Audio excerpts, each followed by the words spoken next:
오늘 두 번째 예수님의 비유, 탕자의 비유로 잘 알려진 말씀인데, 사실은 이 돌아온 아들에게 이 성경이 관심이 있기보다는 그 아들을 기다리는 그 아버지에게 초점이 맞춰져 있거든요.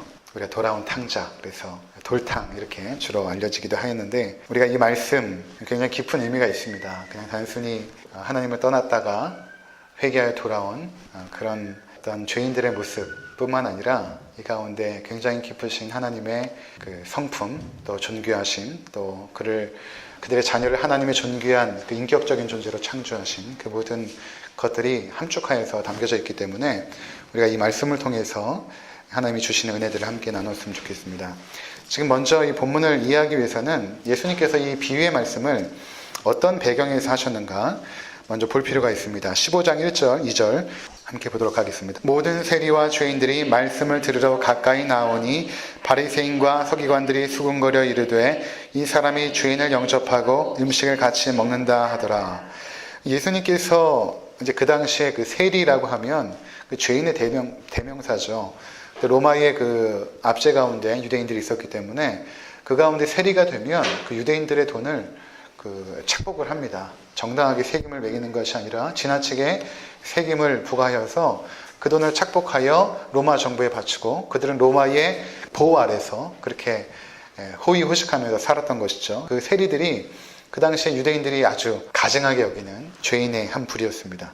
근데 그 세리들과 또 죄인들이 말씀을 들으러 예수님께 가까이 나갔다. 그리고 예수님께서 그들을 영접하고 아주 반갑게 영접하고 그들과 음식을 같이 먹고 하나님 말씀을 나누고 그렇게 하니까 그들이 수군거리기 시작한 것입니다.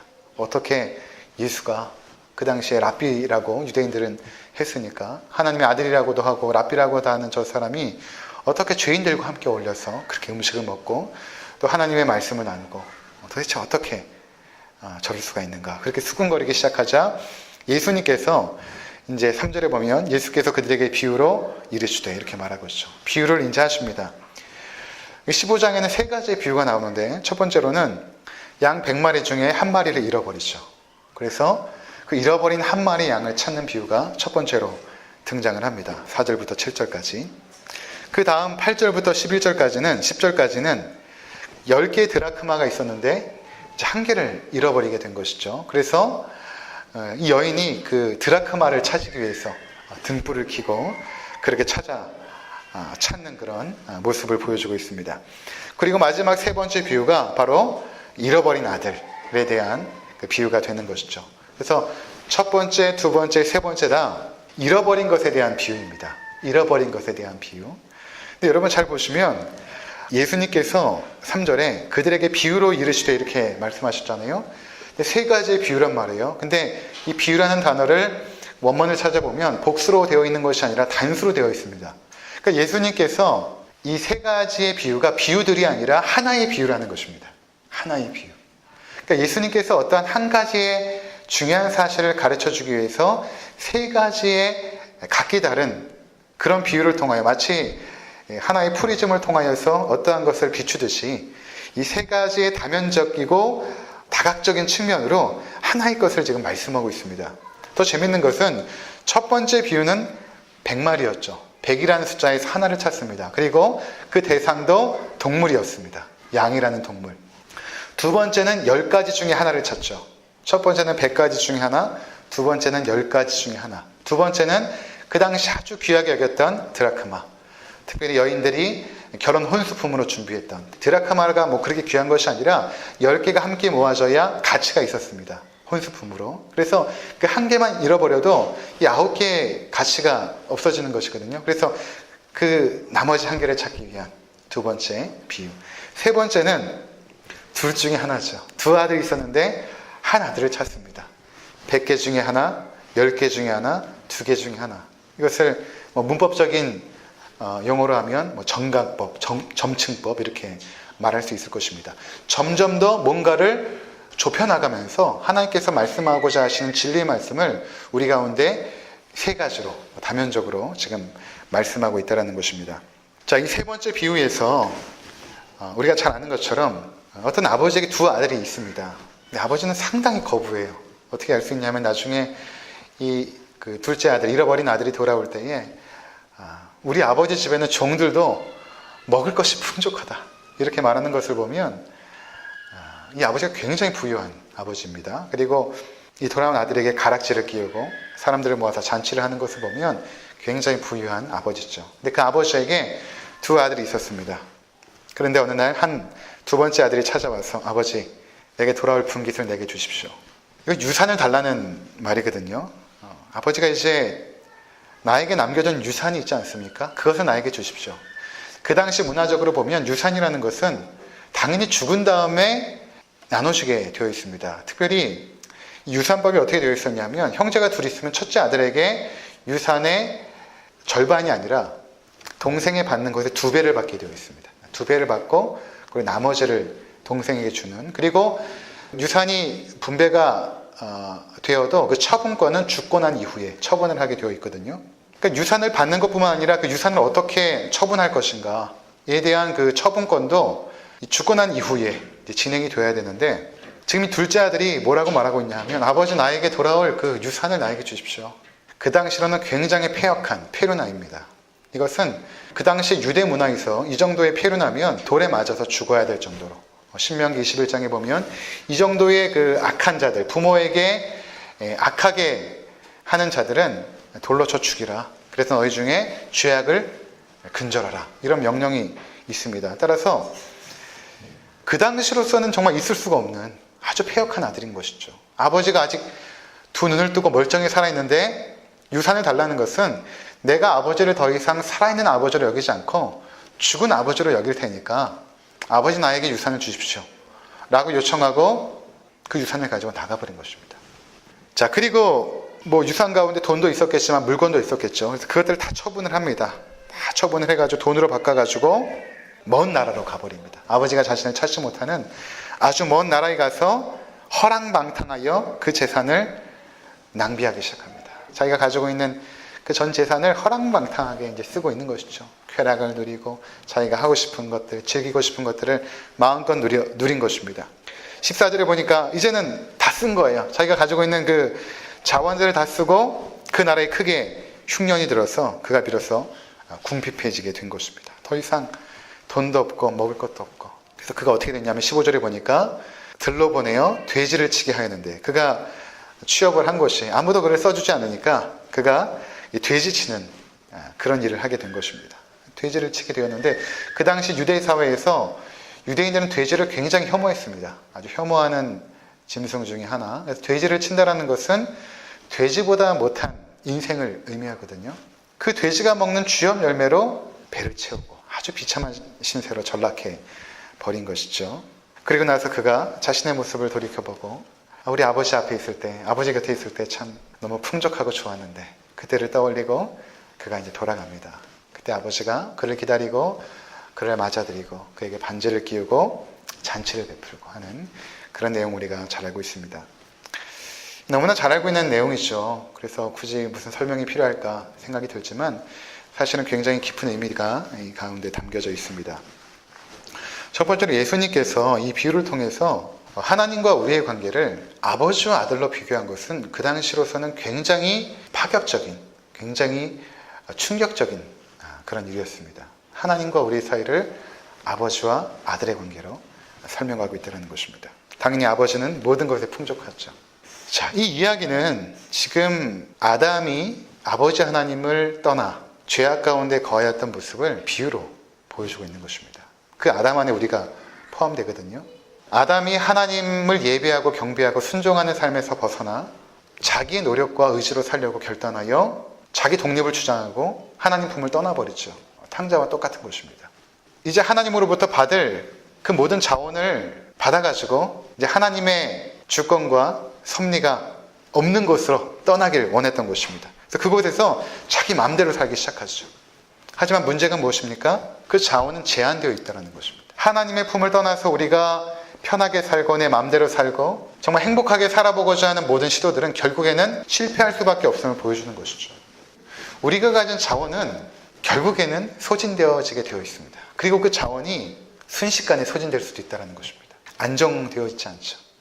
계속해서 하나님으로부터 지혜와 사랑과 그 은혜를 공급받아야 될 우리가 하나님의 품을 떠나기 시작하면 어떤 신세가 되냐면 바로 돼지 쥐염 열매를 치듯 아주 비참한 신세로 전락할 수밖에 없음을 보여주고 있는 것입니다. 오늘날도 마찬가지 아닙니까? 사람들이 하나님의 품을 떠나서 스스로의 행복을 추구하며 스스로의 만족을 추구하며 스스로의 쾌락을 추구하며 살아갑니다. 그렇게 살아가면 정말 행복할 것 같다라고 그들은 착각하며 살아갑니다.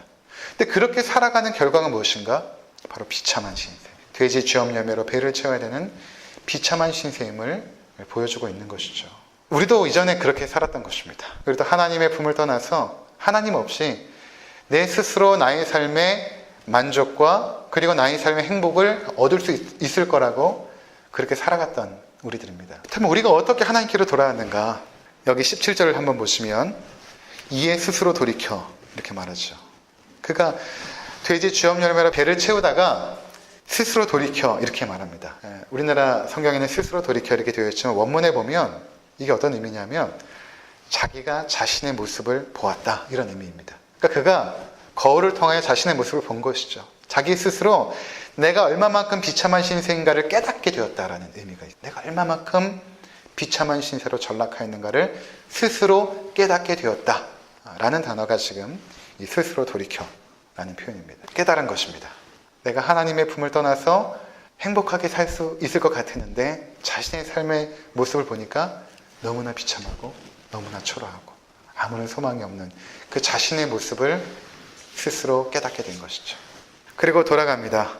그렇게 생각하죠. 이제 보면 내 아버지에게는 양식이 풍족한 품꾼이 얼마나 많은가. 나는 여기서 줄여 죽는구나. 여러분 이 땅에서 자기에 대해서 절망하지 않고는 하나님께로 나아가지 못합니다. 정말로 자기에 대해서 절망해 본 사람만이 하나님을 찾게 되죠. 그래서 때로는 여러분 하나님께서 우리에게 절망의 자리로 인도하실 때가 있습니다. 철저하게 내 자신에 대해서 절망하는 그 자리로 우리를 몰아가실 때가 있죠. 그렇지 않으면 우리 하나님을 찾지 않습니다. 우리가 얼마나 목이 곱고 강박한 심령이냐 하면 내가 다 할 수 있을 것 같아요. 이 세상에서 내 지혜와 내 능력과 내 경험으로 어떤 것이든지 할 수 있을 거라고 우리는 생각을 합니다. 근데 그렇게 되면 하나님께 나아갈 수가 없습니다. 그래서 하나님께서는 반드시 우리의 삶 가운데 나의 모든 지혜나 내가 가지고 있는 모든 자원들 그리고 모든 경험들 이런 것들에 대하여 절망케 하는 순간들이 있습니다. 아, 이게 안 되는구나. 내 힘은 안 되는구나. 내 지혜는 안 되는구나. 내 경험은 안 되는구나. 이러한 어떤 경험들이 사실은 예수 믿고 나서 계속 뭔가 성화가 되어져 가면 없어져야 되잖아요.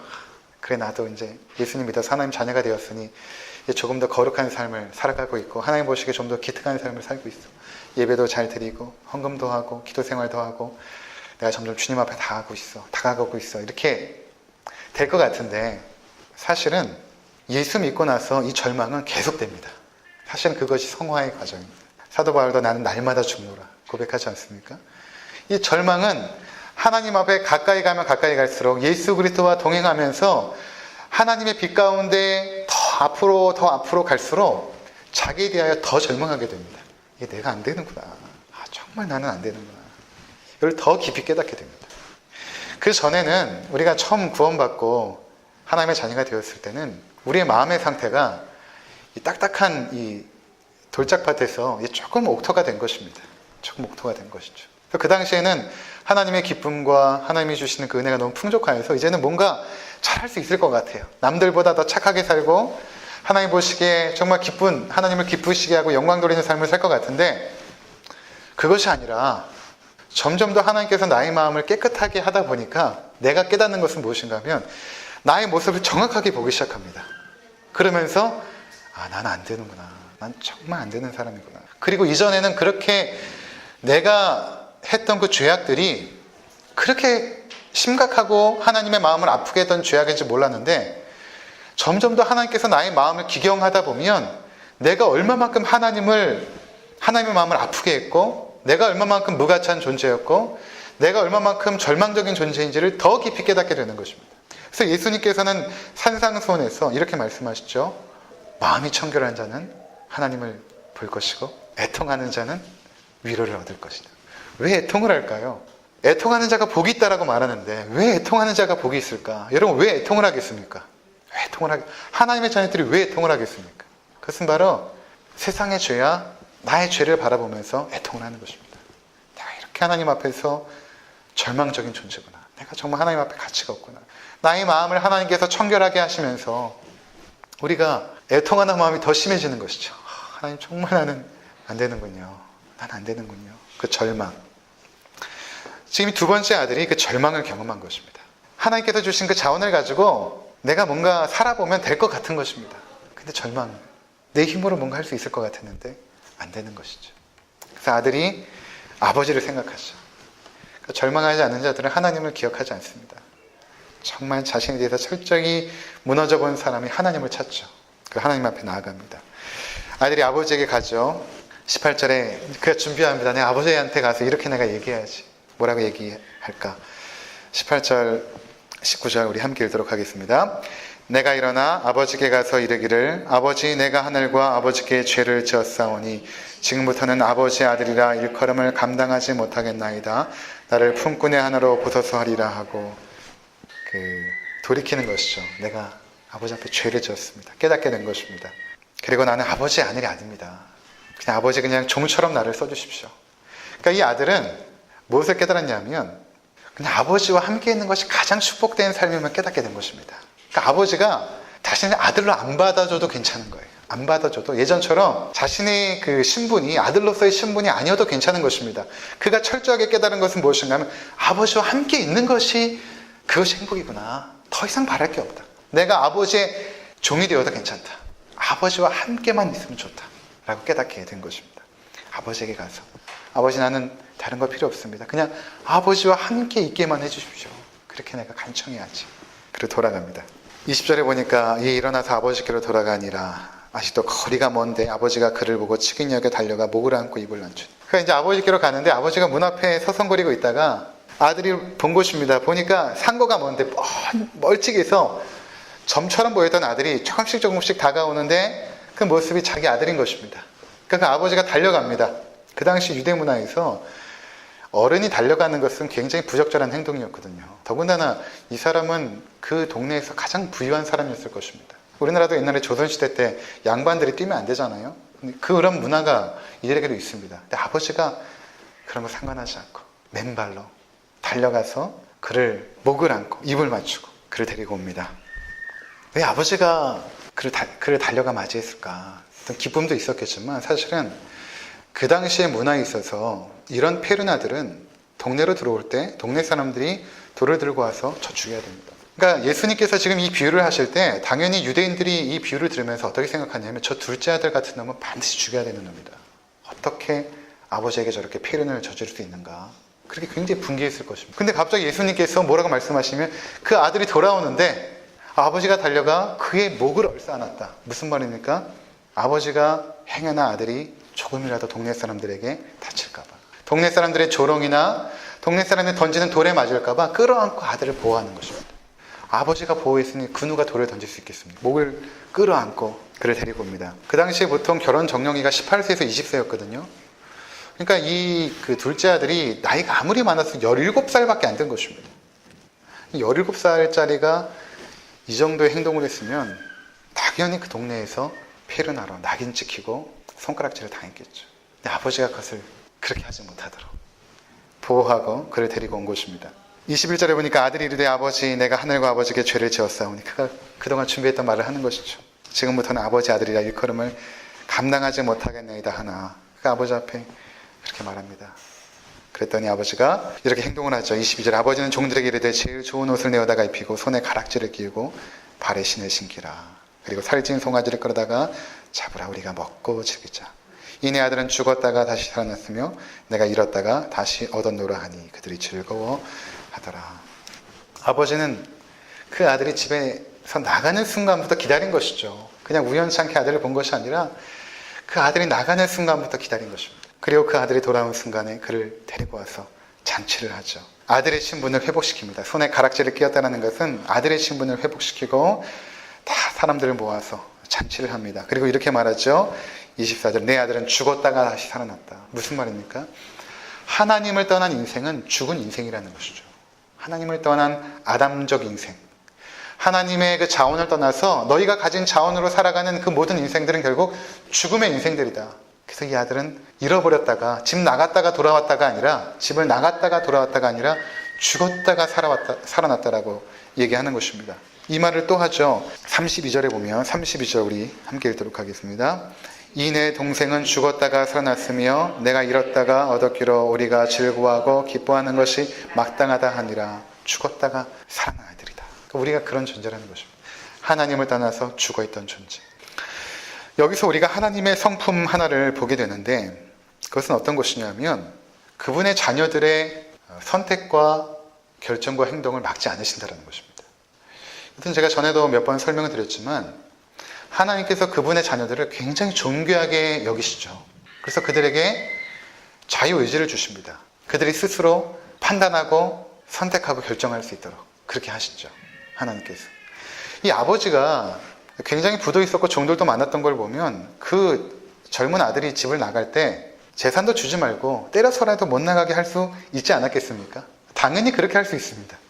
근데 왜 이 아버지는 재산을 주고 그 아들을 나가게 했을까? 그럼 한번 잘 생각해 보시기 바랍니다. 왜 이 아버지가 그렇게 했을까? 또 아들이 먼 데로 나갔을 때 종들을 시켜가지고 보쌈해가지고 잡아올 수도 있거든요. 그건 어려운 것이 아닙니다. 이 아버지에게 있어서는. 이 정도의 능력과 권력이 있으면 충분히 할 수 있죠. 그런데 그렇게 하지 않습니다. 그 아버지는 그 아들을 사랑하지 않는 것인가? 그냥 집 나가도록 내버려 두는 것인가? 이것이 바로 하나님과 우리 사이의 관계를 아주 극명하게 보여주고 있는 것입니다. 하나님은 존귀한 그들의 자녀들의 자유로운 결정을 막지 않으십니다. 그리고 그들이 스스로 설득당하여서 그 아버지의 사랑에 굴복하여 돌아올 때까지 하나님은 기다리십니다. 이게 하나님과 우리의 관계예요. 왜냐하면 존귀한 그분의 자녀들, 하나님의 자녀들, 그렇게 창조하신 존귀한 그의 자녀들의 특징이 뭐냐면 스스로 설복당하기 전까지는 움직이지 않습니다. 이게 그분의 존귀한 자녀들의 특징이에요. 이것을 인격적인 존재라고 말하죠. 인격적 존재. 인격적인 존재는 스스로 설복당하기 전까지는 무릎 꿇지 않습니다. 겉으로는 무릎 꿇지만 속으로는 무릎 꿇는 것이 아닙니다. 스스로 마음속에서 내가 이 사랑 앞에, 이 인격의 크기 앞에 무릎 꿇기 전까지는 무릎 꿇는 것이 아니죠. 그러니까 아버지는 안 것입니다. 이 아들이 나갔을 때 얼마만큼 고통을 당하고 그리고 그 속에서 얼마만큼 비참한 신세로 전락될 것일까를 아버지는 알았던 것이죠. 그리고 그 상황 속에서 깨닫고 돌아올 것까지도 아버지는 알고 있었던 것입니다. 왜냐하면 그동안 아버지와 아들이 나눴던 그 사랑의 관계 속에서 이 아들이 아버지를 기억할 것을 아버지는 알고 있었던 것이죠. 그 믿음 가운데 아들을 떠나보낸 것입니다. 그래, 한번 살아봐라. 네가 아버지를 떠나서 한번 살아봐라. 그리고 아버지는 매일 잠도 못 자고 문 앞에서 기다리기 시작한 것입니다. 하나님께서는 우리가 침 삼킬 동안에도 우리를 향한 불꽃 같은 눈으로 지키시는 그 눈길을 거두지 않으시죠. 거두지 않으십니다. 낮의 해와 밤의 달이 상치 못하도록 우리 곁에서 그늘이 되어서 우리를 지켜주시죠. 그렇게 지켜주십니다. 시편 23편에 말하는 것처럼 사망의 음침한 골짜기로도 우리를 거닐게 하시는 것입니다. 푸른 초장과 쉴만한 물가도 있지만 하나님께서 그 자리로 우리를 보내시는 것입니다. 그러니까 이 둘째 아들이 그 자리를 떠날 때에 아버지가 보내주는 것입니다. 그래, 한번 가서 네가 철저하게 아버지 없는 삶이 무엇인가를 한번 깨닫고 와라. 그리고 아버지는 달마다 노심초사 그 아들을 기다리기 시작한 것이죠. 여러분, 우리 삶에 또 이런 일들이 있지 않겠습니까? 저도 그런 것 같아요. 저도 목사가 되는 것이 저희 어머니가 물론 서원기도 했지만 서원기도에서 제가 목사가 된 것도 있지만 예전엔 그렇게 많은 분들이 얘기했어요. 하나님께서 목덜미 잡아가지고 목사시킨다고. 그렇지 않습니다. 하나님의 뜻은 억지로 시키지 않아요. 그 하나님의 뜻이 아닙니다. 여러분들이 하나님 앞에 뭔가 섬기고 헌신하려고 할 때 억지로 하시면 안 됩니다. 그것은 억지로 하기 시작하면 이게 바리새파 유대인들의 그런 어떤 외식, 가식이 되어버려요. 그래서 저도 성도님들한테 뭐를 강요하지 않아요. 왜냐하면 제가 시켜서 하게 되면 그 속에서 어떤 기쁨들이 사라질 수 있거든요. 뭔가 자발적으로 자기 마음속에서 뭔가를 하고 싶을 때 새벽 기도도 그렇고 헌금도 그렇고 그렇게 되어야지 그것이 기쁨이 되거든요. 그러니까 저도 목사를 할 때 이것이 좋은 거예요. 이것이 기쁜 것입니다. 사게 된 것이죠. 그러니까 스스로 설득당할 때까지. 그 설득당하는 것이 무엇인가 하면 하나님의 강압이나 하나님의 강제에 의해서 된 것이 아니라 그 하나님의 사랑 앞에 무릎을 꿇는 것입니다. 그 인격적이고 그 친밀한 사랑 앞에. 그래서 아들은 이제 아버지와 함께 있는 것이 가장 큰 기쁨이며 축복이며 천국임을 깨닫고 그 아버지께로 가게 되었던 것입니다. 그리고 그의 신분을 이전에 그 아들의 신분으로 회복시켜 주십니다. 이것이 바로 생명의 상태인 것이죠. 죽었다가 생명을 얻는 상태. 한 아버지의 집에서 아버지가 주시는 그 은혜와 그 사랑을 누리면서 살아가는 그 삶. 그것을 바로 이 비유를 통해 우리 가운데 말씀해주고 있다는 것입니다. 여러분 어떠십니까? 예수님께서 하나님을 아버지라고 비유한 것조차도 사실은 그 당시에 굉장히 충격적인데, 그 아버지가 그 아들을 목을 끌어안고 아들의 신분을 회복시켜 준 그 은혜의 아버지라는 사실도 이 바리새인들과 유대인들이 듣고는 이해하지 못했을 것입니다. 하나님은 그냥 어떤 절대자 또는 어떤 우주의 원칙, 원리 이런 걸로만 알았지, 그 하나님을 아주 인격적인 친밀한 분으로 그 자녀들, 패역한 자녀들을 끌어안고 입을 맞추고 잔치를 회복시켜주는 그런 아버지로는 결코 인식하지 않았거든요.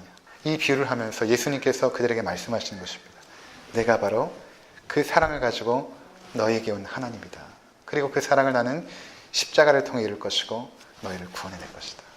그래서 여러분, 십자가라는 것은 뭐 예수님께서 하나님의 뜻이기도 하지만 십자가는 예수님의 기쁨의 행동이죠. 기쁨의 행동입니다. 어저께 저희 아내하고 월요일 날 저희 아내하고 멀리 어디 지방에 갔다가 이렇게 오면서 차에서 아이들 둘 자는데 이런저런 얘기를 하다가 그런 얘기를 했어요. 저희 아내가 그런 얘기 하더라고요. 희수를 위해서는 자기의 눈을 뽑아줄 수도 있대요. 희수를 위해서는. 근데 의성이를 위해서는 못할 것 같아요. 예전에 그랬다면 예전에 희수를 위해서는 자기 눈도 뽑아줄 수 있을 것 같았는데 의성이를 위해서는 못 뽑아줄 것 같다. 근데 지금은 아니래요. 지금은 의성이를 위해서도 자기 눈을 뽑아줄 수 있대요. 그러니까 무슨 말인가 하면 사랑이라는 것은 헌신이죠. 그렇죠. 헌신이고 희생입니다. 헌신과 희생이 없는 사랑은 사랑이 아니죠. 하나님께서 우리를 사랑하실 때 십자가라는 것은 희생이고 헌신인데 그것이 기쁜 것입니다. 기쁜 희생이고 기쁜 헌신이었던 것입니다. 이것을 이해하지 못하면 우리 하나님의 사랑을 이해하지 못하고 십자가의 사랑을 이해하지 못합니다. 예수님께서 십자가에 죽으실 때 윤동주 시인 있지 않습니까? 동주라는 그런 영화도 제작이 되었는데 그 윤동주 시인의 십자가라는 시에 이런 대목이 있어요. 고통당한 사나이 그러나 행복했던 사나이. 그러니까 우리를 향해서 십자가를 지고 죽으실 때 예수님이 행복했던 것입니다. 그것이 고통이지만 자신의 사랑하는 자녀들을 살려내는 그 행복, 그 속에서 예수님은 기쁘게 그 자리로 가실 수 있었던 것이죠. 그래서 우리가 만약에 그 아버지 하나님의 사랑, 예수 그리스도의 그 사랑을 우리가 정말로 심령 가운데 가지고 있다면 이 세상에 우리가 살아갈 때 그 사랑을 어떻게 과연 돌려드릴까? 여러분, 우리의 사랑을 어떻게 하나님께 돌려드릴 수 있겠습니까? 나의 사랑을 어떻게 하나님 앞에 돌려드릴 수 있을까? 그것은 바로 자녀를 사랑하고 부모를 공경하는 것입니다. 그것으로 나타나게 되어 있어요. 자녀를 사랑하고 부모를 공경하는 것. 그것으로 하나님의 사랑이 이 땅에서는 표현되어지는 것입니다. 그래서 남편과 아내의 관계를 그리스도와 교회의 관계로 설정을 하시고 내 부모를 공경하라 라는 그 공경이라는 단어는 예배하는 단어거든요. 부모를 예배하듯이 섬겨라. 내 자녀를 주의 교양과 훈계로 양육하라. 이런 모든 말씀 속에서 하나님의 사랑이 어떻게 너희를 통하여 하나님의 사랑을 돌려드릴 것인가 라는 것은 너 옆에 있는 사람, 내 옆에 있는 사람을 위하여 너는 희생하고 헌신해야 된다. 그것이 나를 사랑하는 것이다 라는 것입니다. 자, 그래서 이제 우리가 이 아버지의 사랑, 사실 돌아온 탕자에게 관심이 있는 것이 아니라 이 아버지께서 아들을 사랑하는 그 사랑에 사실은 관심이 있는 것이죠. 그래서 우리가 이제 앞으로 인생을 살아가면서 그 큰 사랑을 받은 우리를 기다리시고 끝까지 참아주시고 한순간도 우리를 놓지 않으셨던 그 사랑에 보답하여서 우리도 우리에게 허락해 주신 우리의 가족들, 부모님들, 또 남편, 아내, 자녀들, 그들 위하여 헌신하는 것이 우리에게 기쁨이 되어야 됩니다. 그렇게 살아가시는 귀한 성도님들 되시기를 주의 이름으로 축원을 드립니다. 기도하겠습니다.